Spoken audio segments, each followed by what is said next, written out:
Hi everyone and welcome to Just Alice. So in today's episode of Just Alice, we will be talking about the recently released Hamilton the musical onto Disney Plus. I had the luxury as well as the pleasure to get to watch it on the day that it was released on Disney Plus, which happened to have been Friday, July 3rd. I should have made this video a lot sooner, but things in life just do not pan out that way. So I rewatched it this morning. The musical itself on Disney Plus runs for just over an hour. Let me double check. Oh, my bad. It runs for 2 hours and 40 minutes, which is not that bad. In my opinion, it's not that bad. That's just shy of what normal musicals run. And this is just with just the credits and the credits and a 1 minute intermission that they include in the middle of the musical. Now, from what I've learned, I've been reading up on a lot of things that people have been saying about the musical, mostly any inaccuracies that they've included into the musical, such as the fact that Angelica was actually married by the time she first met Hamilton at the ball. Another thing, during Philip's little rap, he had more siblings than just his little sister by the time he turned 9. But I'm not here to go ahead and discuss the inaccuracies, because guess what? I loved it all the same. I'm here to talk about my reactions to the musical. Now, most of the time, I don't really go for musicals. I do enjoy some plays, and I definitely did enjoy this as a musical, but most of the time, I don't enjoy musicals, depending on the musical numbers that they have in the musical. I guess the only good example I can really give is like High School Musical, and that was from like years ago. And I liked it at first.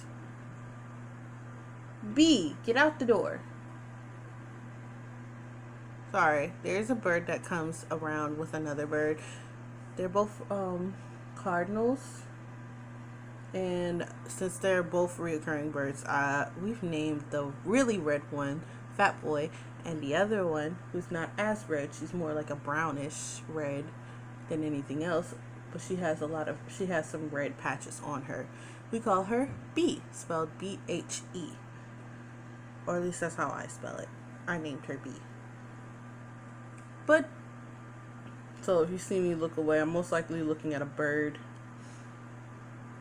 But anyway, High School Musical was okay at first, but after the first time, I just couldn't get into it anymore, because I'm just like, we get it.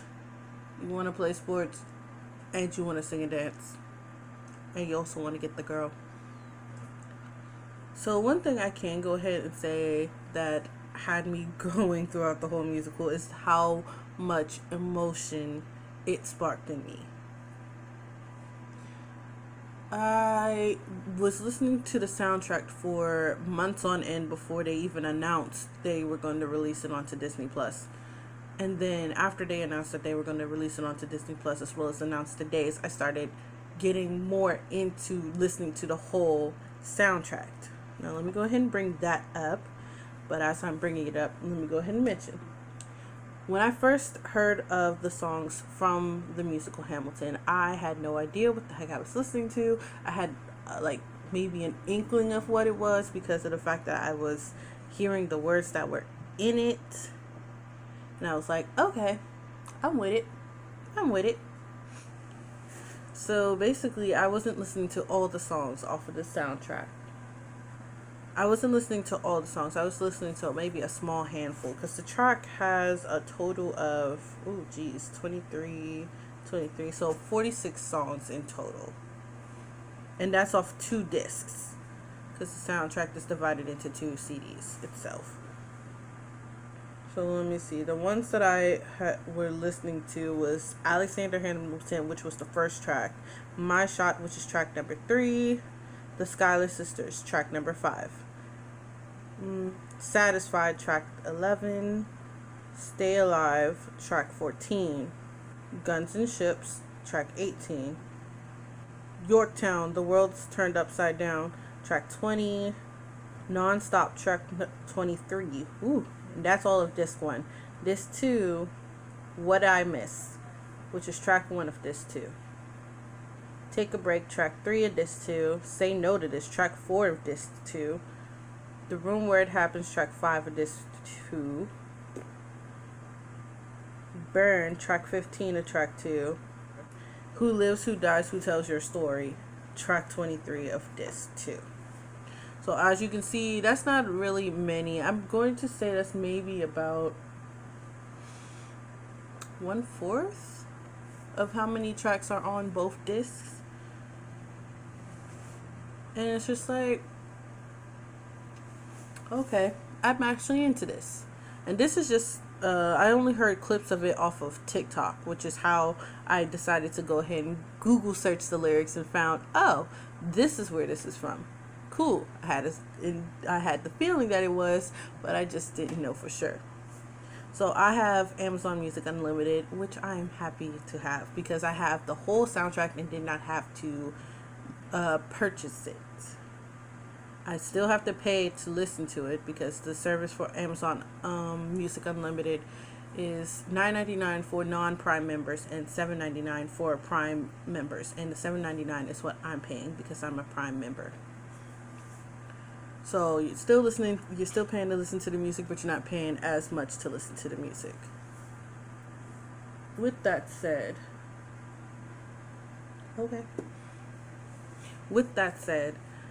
as soon as they announced the date for Hamilton the musical to be released on Disney Plus, I threw myself into the whole entire album.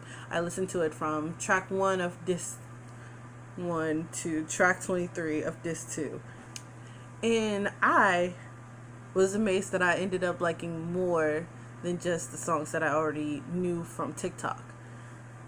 And I had a favorite song, which happened to be the Schuyler Sisters, but then that changed, and then it changed again, and then it changed again, and now I'm stuck with my favorite being Wait For It, which is Aaron Burr talking about, basically, Burr starts off the song talking about his, I guess you can say, sordid affair with Theodosia, who later becomes his wife. And basically ends up talking about his grandfather, his mother, his father, when they died, moving on. And basically the song is just talking about how he's not just standing still, how he's not just not doing anything. He's waiting for, I guess, whatever it is to come. Whatever he's waiting for to come. Regardless of such. He was trying to be like, I'm not just standing here, standing still. I'm not just doing nothing. I'm waiting to see where everything goes. And I will go ahead and go with it. And so that is now my favorite song, just from the tone of it. I like how it starts off all soft. It gets kind of aggressive in the middle. And then it goes back to being soft. And it just speaks to me for some reason. I don't know. My other favorite song off of it would be Burn, and a song that's not officially on the soundtrack is Congratulations, which has Angelica talking about how she heard what happened from the Reynolds pamphlet that Alexander published about his affair, about James Reynolds, about James Reynolds extorting him for money for having the affair with his wife. And the best way to go ahead and hear Congratulations is to have been at the play when they first did Congratulations but changed it to the Reynolds pamphlet, because parts of Congratulations is in the song Reynolds pamphlet. Or go into YouTube and look up the animatics that are for the song Congratulations, and them peoples that did the animatics, they did the dang thing. Their animatics looked fantastic, and it got me more into it. Another song that is also not on the official soundtrack is The First Bird. Now, The First Bird is basically like a musical melody that's basically told from that's told from Eliza's point of view. Basically, it's Burn, but like on a whole different level, and that is even fantastic. What else? Right, let's get back onto the emotional side of things. So there were several moments where I definitely did cry during the musical. Like, I didn't cry as much listening to the soundtrack. I did cry a little bit, where my eyes would get watery listening to certain songs that when I see it in a musical, I just cried with it. One of those, of course, Wait For It. I cried during Wait For It. And I don't know exactly why I cried, because it's not as sad as some of the other scenes where I cried. But I guess I was more crying for Burr than anything else, because he definitely experienced some stuff in his life. And I'm not going to lie, probably did shape him into the person he was then. But at the same time, I just feel like it was, I don't know. I just felt sad for some reason. I felt sad for him. So that's definitely something. Another part where I cried was That Would Be Enough. And that's when Alexander got sent home after his, I don't want to say it's a spat. I was going to say disagreement with Washington. Either way, he got sent home by Washington. And that's when he found out that Eliza was expecting with their first child, Philip. Cute little Philip. So that was a scene that made me cry, but that was because of me sympathizing with Alexander. He felt like he couldn't exactly provide for his wife and now his child that is on the way. So I cried during that part. Surprisingly, I did not cry to History Has Its Eyes on You, even though that was a little bit of solemn right there, where George Washington talked about how when he led his first battalion, he led them basically straight to the slaughter, and that left a mark on him. I cried during Dear Theodosia, which was a song that I thought was going to just be Burr, but then turned out to be Burr and Alexander talking about how they felt during the birth of their firstborns. Obviously, with Burr having had Theodosia, little Theodosia, with Mama Theodosia, and Alexander having Philip with Eliza. So that made me cry a little bit, because I'm like, oh my gosh, they're experiencing the joys of their firstborns. Say no to this. I don't want to touch on that too much, but I didn't cry. But I definitely was like, oh no, no, no, no, no, no, no. No, no, no, no, no, no, no.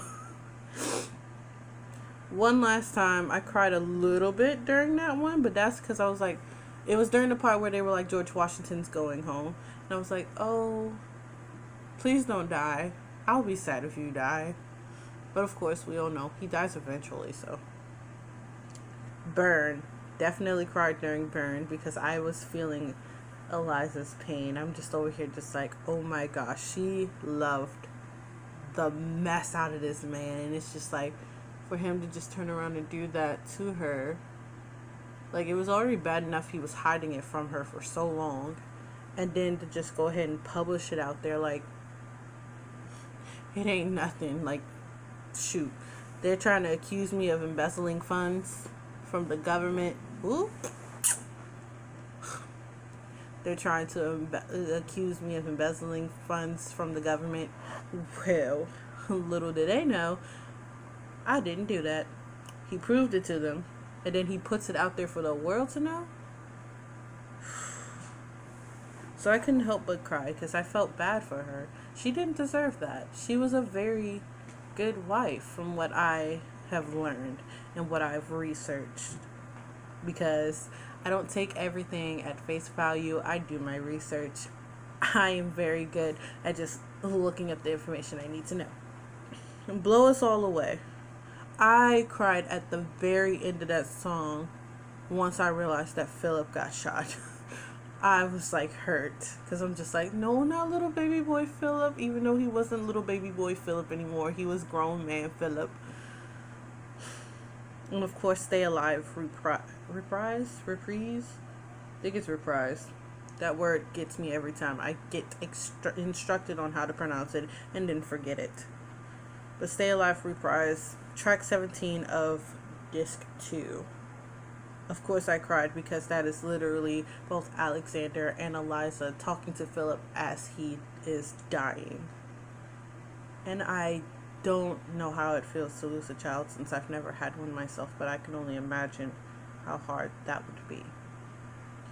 Not only for a father to lose his firstborn son, but for a mother to lose not only her firstborn, but to lose her child so soon after it coming out that she'd been cheated on when she took the kids away for a holiday trip. So, little did she know, almost exactly 3 years after she lost her firstborn son, she'd be losing her husband. That's what really got me. 3 years, almost exactly 3 years, in almost exactly the same spot. Close to, but not exactly the same spot. Where Philip died is where Alexander was also shot. I cried during It's Quiet Uptown. I rewatched it today, and I did my best not to cry during any of the scenes that I normally cry at. But for some reason, It's Quiet Uptown, as soon as they said forgiveness, the floodgates broke and I cried again. I'm just like, why am I such a big bubble blowing baby? And I know why I cried for that one, because like I said, they were both for that song, they were both working through having lost Philip. And again, losing a child is never easy. It's not. And like I said, I can only imagine. Let's see. Best of Wives, Best of Women. I don't think I cried too much during that one since that one was fairly short. But that one, I'm just like, I know what's going to happen next since I've listened to the whole entire soundtrack. And it's like, I know what's going to happen next. And I know how devastated she's going to be. So I'm already sad because I know. I cried during The World Was Wide Enough because that's when Hamilton gets shot. And oh, goodness me. Big bubble blowing baby. Who lives, who dies, who tells your story. Again, cried. Big bubble blowing baby. That is me throughout most of the Darren musical, is big bubble blowing baby. So that's just part of the emotions that came out during my viewing of Hamilton. Another thing was, I can't watch any of the scenes where Hamilton kisses anybody because for some reason I automatically swoon. Like, the guy who plays Hamilton, he's married, happily married. I'm proud for him. But I'm over here just like, why am I swooning? Why am I swooning so bad? Could it be because Eliza and not Peggy. The girl who plays Peggy, she also plays Mariah Reynolds in the musical. Mariah Reynolds, they're both freaking cute. He's fine. And I'm just like, I can't. I just can't. And I swoon. Swoon. What is this? How is this swooning? Oh, man. But I couldn't watch him kiss anybody without just being like, oh my goodness. And I literally did that when I would just fall out, just like, I'm over dramatic and I have no idea why.